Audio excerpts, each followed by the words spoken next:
right, everybody. Hello and welcome to another edition of the Baseball Talk Radio Show. I'm here as always with my good friend and wonderful podcaster, Mr. Rich Baxter. Rich, Another edition of the Baseball how Talk are Radio you, Rich? Show. Doing I'm great, Gary. How about Mr. Rich yourself Baxter. today? Well, Rich, I'm hearing myself for some reason playing back on a delay. Yes, sorry about that. I just turned it down. My Okay.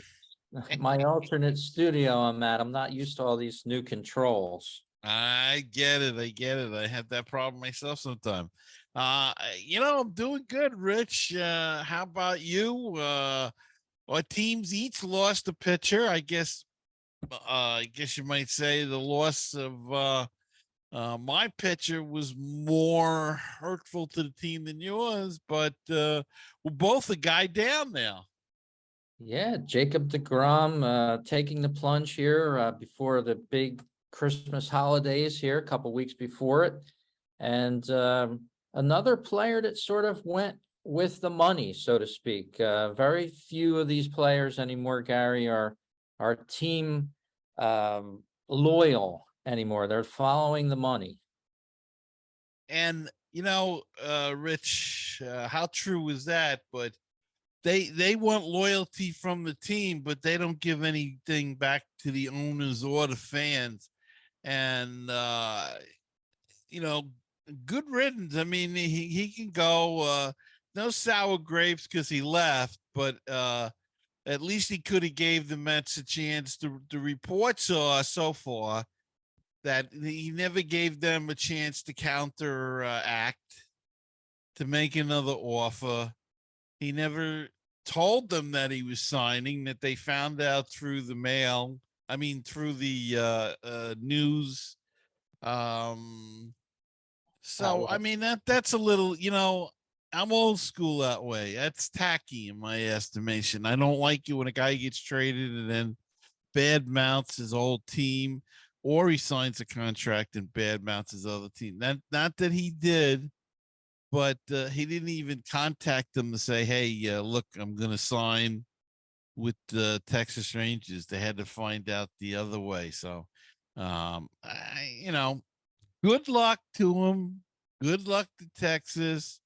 He's going to be collecting a lot of money, but he's also going to be collecting some splinters on his butt, and he'll be playing golf early in the year because I don't see the Texas Rangers making the playoffs, and he left a playoff team. So obviously it was all about money and greed, and actually the 5 years is what it's all about. So I don't understand 3 years at that he made 30 million here. That's not enough to set you up for the future. I love it when these guys sign a big contract after they got a big contract and they say, well, I'm doing it to secure my future. Come on, you just made 50 million bucks the last 2 years. You couldn't secure your future and your family's future. How far in the freaking future do you want to go with your fam? I mean, it's crazy. It's nuts. But good luck, and may the force be with you and all of that. At least we got him out of the league. Yeah, 5 years, $185 million. You can't fault him for going for that. I think Texas is crazy for signing him for that long. He's 35 this season for 2023. So they're signing him until 40 years old. $185 million. He can go nowhere but possibly down. He's had a lot of injury breaks in his career so far. I mean, you know that as well as anybody with the Mets. Career WAR last year was 1.4. His record was 5 wins and 4 losses and 11 starts. So that wasn't the Jacob deGrom that was of the previous couple years for sure. That's right. 2021 wasn't much better. He only started, I don't know how many games. You can probably find it there, but the last 2 years, he's 15 games. He started 26 games in the last 2 years. And, 12 games in 2020, but that was a strike shortened year. So that's hard to tell. That looks like a full year there. But, um, you know what? They offered him the money. He took it. So, it makes it, I tell you one thing, it makes it clearer for the Mets now going into the winter meetings, which start today. So hopefully we'll see some action this week with teams signing either free agents or making some trades. And hopefully our teams will be involved in that. But that's the first big domino to fall, if you will, the first big free agent to sign, and now we'll wait and see, because now the market should explode with Verlander and Rodon and the offers for them. Where will they go? I mean, Verlander is 40 years old, but he's coming off a Tommy John surgery and didn't miss a beat. Won the Cy Young this year, so he may have a couple more years left in him. So will he get that kind of money? Will he get a 3-year deal? I could understand almost a 3-year deal for DeGrom, and I think that's what the way the Mets were going. 5 years though, wow, big chance. But as I say, he went for the money, and I just again, I go back to the loyalty question, that these players complain that they get no loyalty from the team, from the owners, but they show none back. So that's the way it goes sometimes. Yeah, it's just part and parcel of what we've seen with just about every free agent of the last, multi-$100 million contracts. They're not really traveling to teams that they want to be on necessarily. It's the highest bidder. Texas, I think they're out of their minds. I would have never signed him for that long and that much money, not in a million years. I mean, $185 million, maybe 4 or 5 years ago, but not now. So best of luck to the Texas Rangers. And as you said, he's out of the NL East. We won't hear much of him. So that's okay, as long as he didn't go to Atlanta, or in my case, he didn't go to Philadelphia, or he didn't go to Miami. I'm happy that he's not only is he out of our division, he's out of our league, so we don't have to worry about him in case he makes a full recovery and gets back to where he was pitching, the pitcher of old. But we're only going to see him now with the new crazy schedule. We're going to see every team, but you may not get him in the rotation, so and if you see him once or twice a season, that'll be it. So that's fine with me. It's just, it was kind of a shocker in a way, I have to say, because the rumor was that he wanted to go closer to home, if anywhere, and this is no closer to Florida unless he's going to move to Texas. But who knows? Like you said, it was he took the money, and that's it. But now it'll open up everything for the rest of the winter meetings as they kick off today, Rich. And there's a lot of speculation out there, lots of rumors, and it's going to be interesting to watch. Yeah, of course, the Mets in play for Carlos Rodon, the Twins, maybe even the Phillies. Who knows? The Phillies have a ton of money to spend, but I don't remember of a previous year with this many huge free agents like Aaron Judge, Verlander, DeGrom, Rodon. I don't remember a bumper crop of shortstops that are out there. like they are, going to command big salaries as well. There's a Yeah. huge amount of top free agents available this year. Pretty amazing as opposed to some previous years. Yeah, that's true.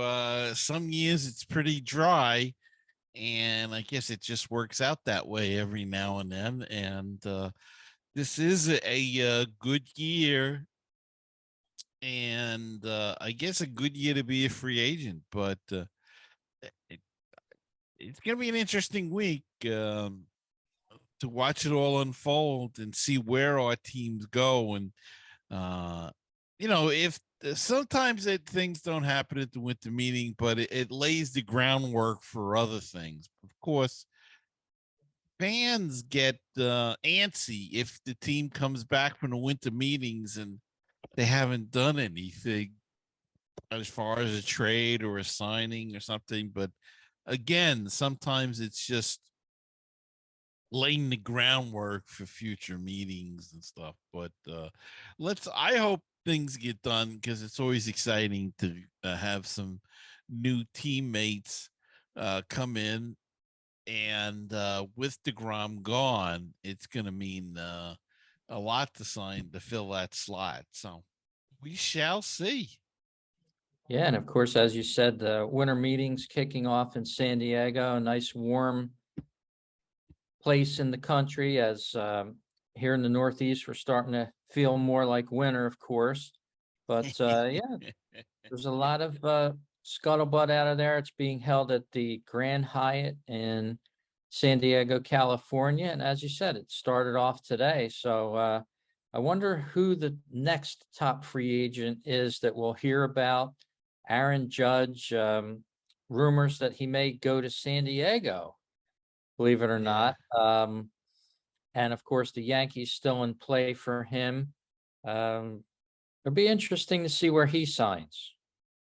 It certainly will. And once he goes, that's really going to open up the floodgates, I think, because a lot of agents are probably waiting to see what kind of contract he gets. And then, they're going to base it off of that. Though I don't know how you base it off of his contract, because his contract's going to be enormous.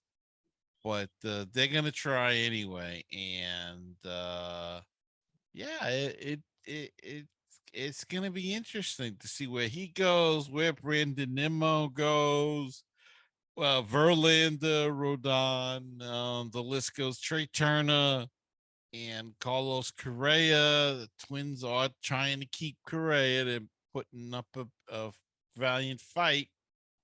As you said, that bumper crop of shortstops that are out there, and where anyone goes, we'll find out. Hopefully, some of it this week and over the next few weeks as the winter goes on.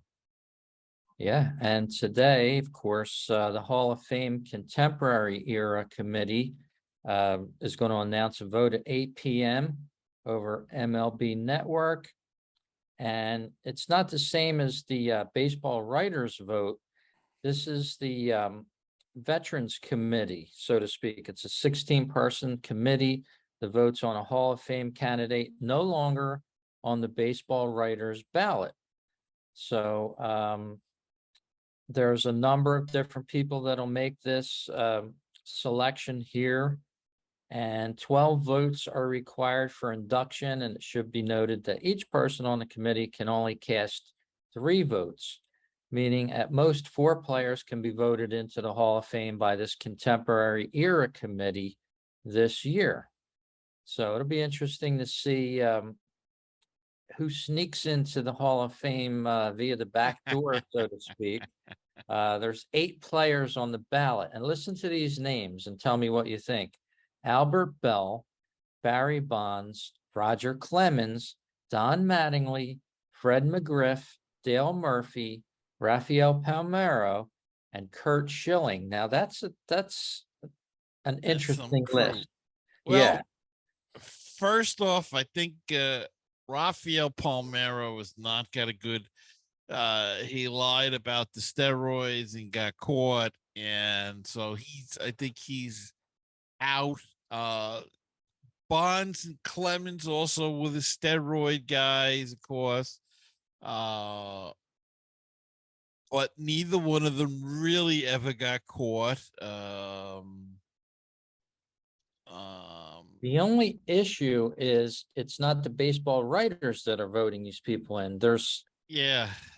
Here's a list of names that are voting them in. Chipper Jones, Greg Maddux, Jack Morris, Ryan Sandberg, Lee Smith, Frank Thomas, Alan Trammell. Those are Hall of Famers. There's only 3 media members that are involved in this voting, and then 5 or 6 executives. So you could see Barry Bonds being elected into the Hall of Fame very Right. easily with this group if they don't hold the same scruples as the writers. And I don't think they're going to. And Clemens as well, because, he's got the numbers. I think that would be a travesty because the baseball writers spoke. They did not elect these players. There was a good reason they did not elect them, even though towards the end there, they were getting higher vote totals. It would be a travesty to elect the steroid gang in under this auspice, but we could very well see it tonight at 8 p.m. Yeah. Well, I could see, I'm going to say, if we skip the steroid idea, I could see Dale Murphy and Fred McGriff getting in. First of all, you've got a couple of ex-Atlanta Braves on that committee there, and you've got guys that may have been teammates with them. In Glavine, I think. I don't know if he played with Murphy. I think he played with McGriff, though. And I'm sure Chipper Jones may have played with McGriff. I can't be positive about that. But that's the first thing. They had terrific careers. I mean, when you look at McGriff's numbers, they're unbelievable. And the same thing, Murphy had, a shorter career, but had a bunch of years there that were terrific. Just to where he was the best player in baseball, back-to-back MVPs. Mattingly had enough, had a couple of years there too where he was terrific. So he possibly could get in, but I could see Murphy and McGriff, like you said, if they're more forgiving, I could see Clemens and Bonds eventually getting in on one of these committees. They're going to get in. So, I mean, eventually, I think it'll be more interesting to see what happens when they get inducted than, how do the other members welcome them in. But even that's changing. We just lost a Hall of Famer recently, Gaylord Perry. 84 years old, rest in peace. And we've lost a lot of Hall of Famers, and now the younger ones are the ones you see on the stage, guys that we grew up with. So how are their attitude going to be towards Barry Bonds or Roger Clemens? So it's going to be contemporaries too. Don't forget, if somebody faced Clemens, they're going to say, probably that he, deserves to be in there as well as Bonds. But as Dylan says, the times they are changing, Rich, and we'll see that the writers are getting younger, and we have overturned some of those steroid writers, and you get different writers in now. So it all adds into it. Yeah, some of these writers may never have seen some of these players play even. But yeah, an interesting week on tap for baseball. As you said, the winter meetings Monday on MLB Network at 8 p.m. They're going to announce an all MLB team. And then Tuesday is the MLB's first ever draft lottery. So always a fun time, 8:30 p.m. coming up on Tuesday, broadcast live. Check out your favorite team and who they'll be picking. Of course, it takes years for some of these players to make the big leagues, if they even make it. But and then Wednesday, the Rule 5 draft is on 5 p.m. Eastern, again on MLB Network. They're going to stream an audio broadcast on MLB.com, but no video at Rule 5 draft. Okay. So All very right. interesting week coming up here, in Mhm. addition to the winter meetings. So even though baseball is in the off season, everything's going on. A lot of things going on this week. And Rich, we were talking last show about the advertising on the uniforms, if you recall, and now it's happened.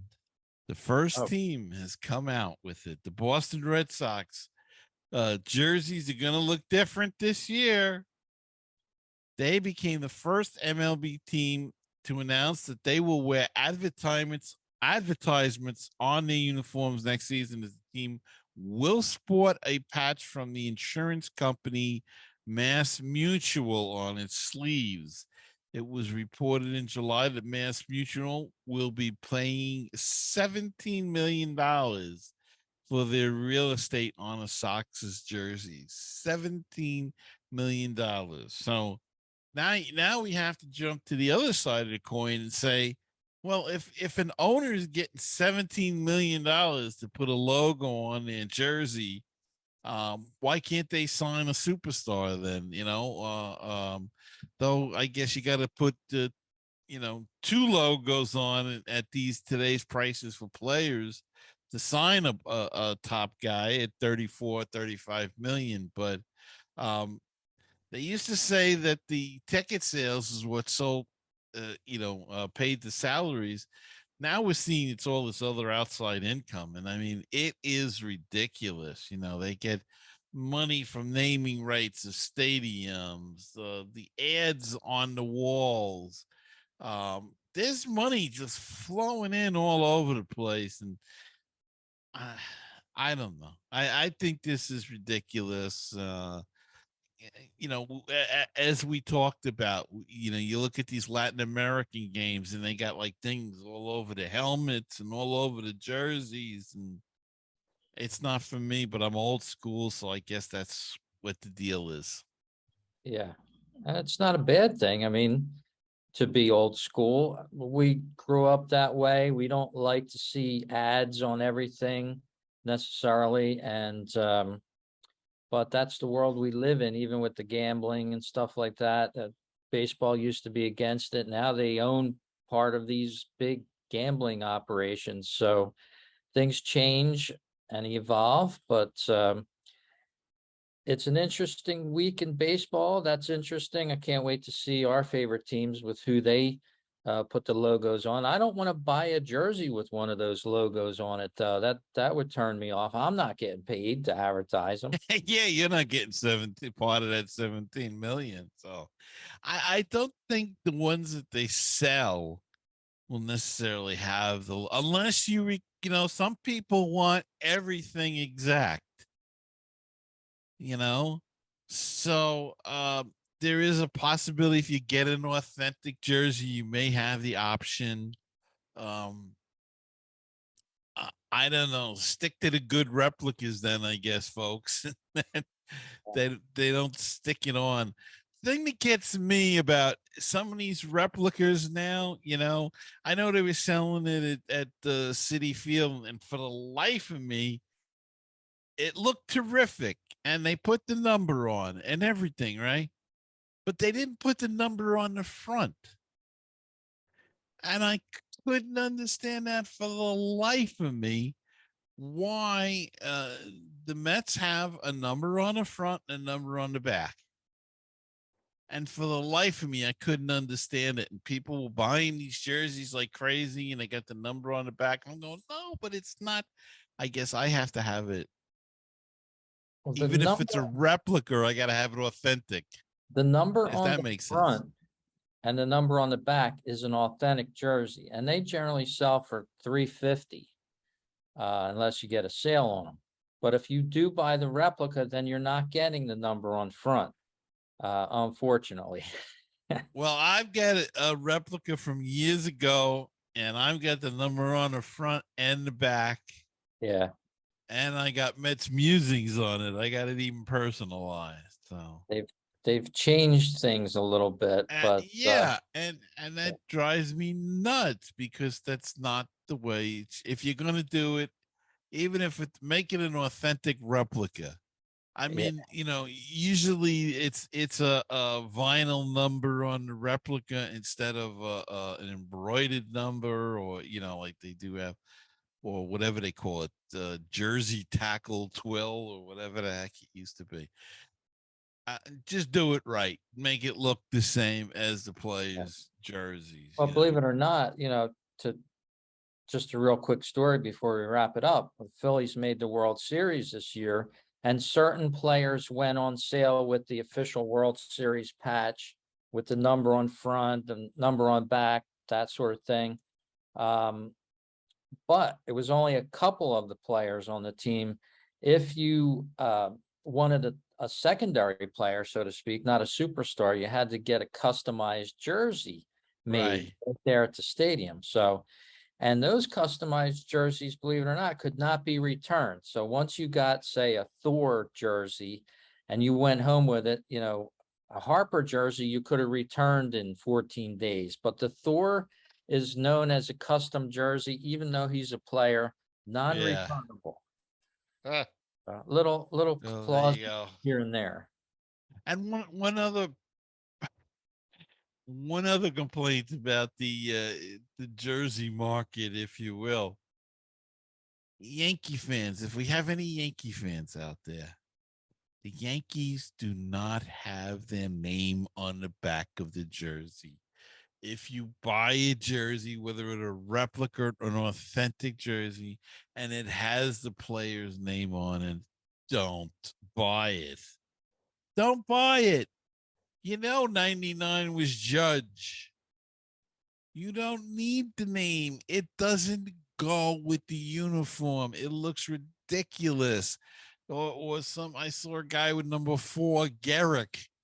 Garrick never had it. In fact, part of his career didn't have numbers until later on. Babe Ruth, it's great to have a number 3. I would consider, because I think we've gone over my connection to Babe Ruth. I would have a Yankee jersey with 3 on the back, but no name. Right. Yankees don't have name, home or away. So you're not doing it right. To me, it makes you look like an amateur. Yeah. Well, we'll try to get another show out before the big Christmas holiday. Enjoy your shopping out there. If you're shopping for an authentic jersey, like Gary just mentioned, or a hat, or don't forget your favorite baseball fan out there. They're easy to purchase gifts for, of course. And Gary, we'll report on what we hear from the winter meetings in that next show. Yeah, we will. And hopefully there'll be lots of activity and we'll have a lot to talk about. Yes, indeed. Well, have a great week, everyone. We'll see you again on the next edition of the Baseball Talk Radio Show.